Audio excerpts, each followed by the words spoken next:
Welcome back to Joe Stunner Boxing. I hope you're having a good weekend. Okay, let's talk a bit about promoters, because I think the last month and a half has shown why we should never trust any of them. Let's just concentrate on the two biggest examples, which are the very recent examples. One is the Conor Benn failed drug test. Sorry, adverse finding. It doesn't say drug test failed. Oh, no, it's an adverse finding. Okay, right.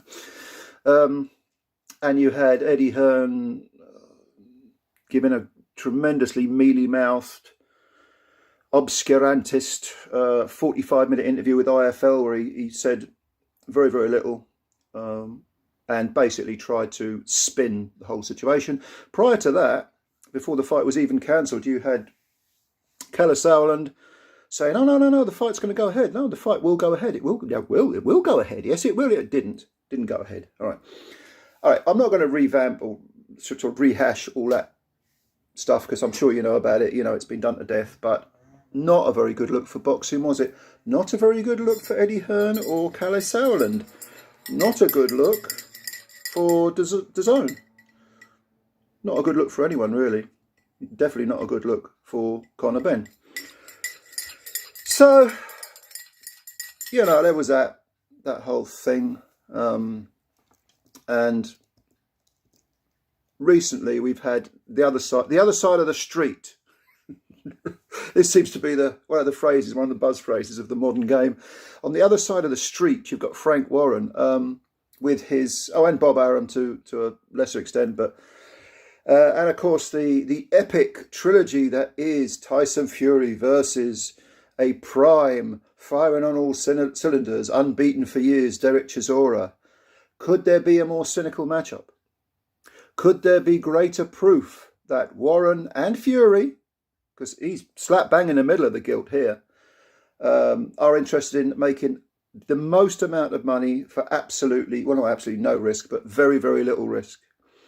And it's a completely cynical load of crud that comes out of the mouths of these people when they're supposedly answering the questions put by people who are saying, really? Fury Chisora 3, you're serious about this? On pay-per-view?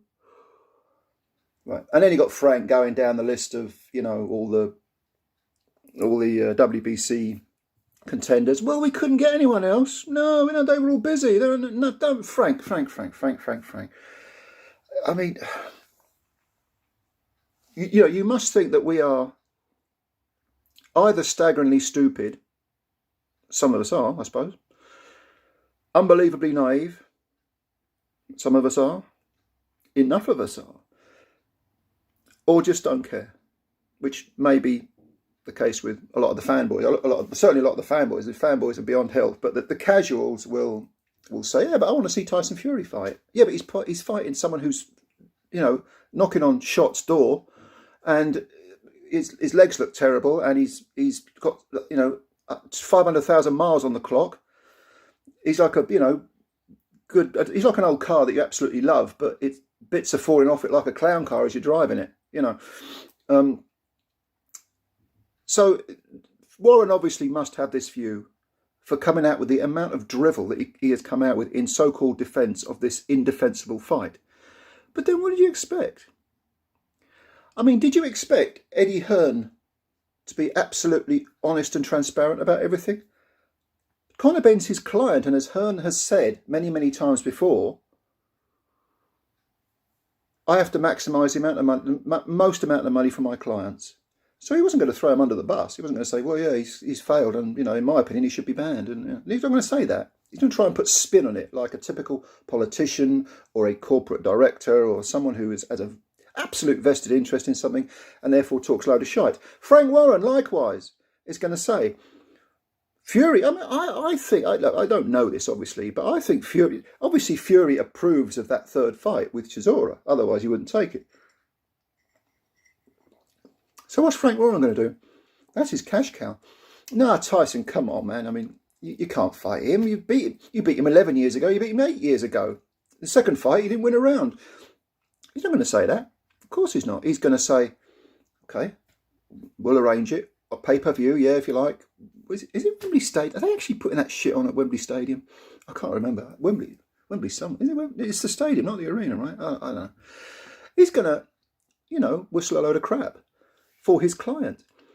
Never mind that, 10 years, well, not quite 10 years ago, but when Hearn was putting on pay-per-views, Warren was slagging them off, saying that it was a fleecing of the public. It was Warren is essentially, how can I say this because I know Frank Warren's a litigious old sod. So Frank Warren is massively economical with the truth. Frank Warren he's a complete hypocrite. We have freedom of speech in this country, so he's a hypocrite. An absolute stinking hypocrite who is only interested in maximising the revenue for himself, his company, his client. Eddie Hearn may have been at one point a much more approachable, much more honest person than Frank Warren, but to be honest, I've never trusted him. Don't forget, this is a guy who, as a teenager, sold double glazing over the phone. And actually, when he was interviewed by Coogan Cassius some years ago, he was describing how he would, how he was such a great salesman because he was able to manipulate people who didn't even want those damn windows to buy them. And I know for a fact there was astronomical prices they used to charge from them. In the late 80s, a lady who I lived next door to, her name was Mrs. Hodges.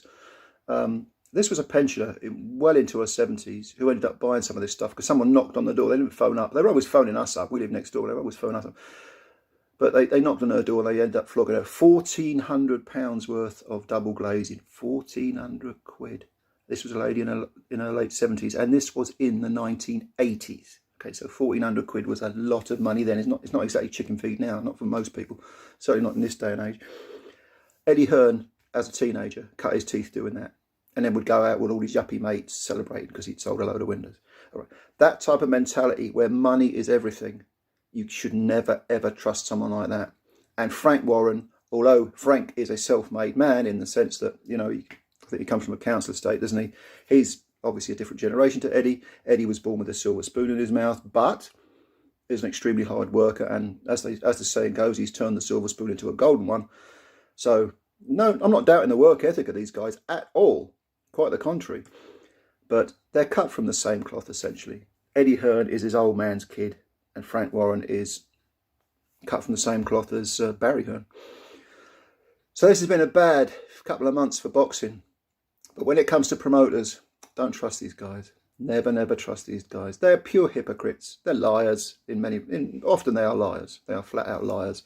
But there are degrees of lying, and you can obscure the truth. You can not mention something which can imply something else, or they're not idiots. They're far from it. They're actually very intelligent.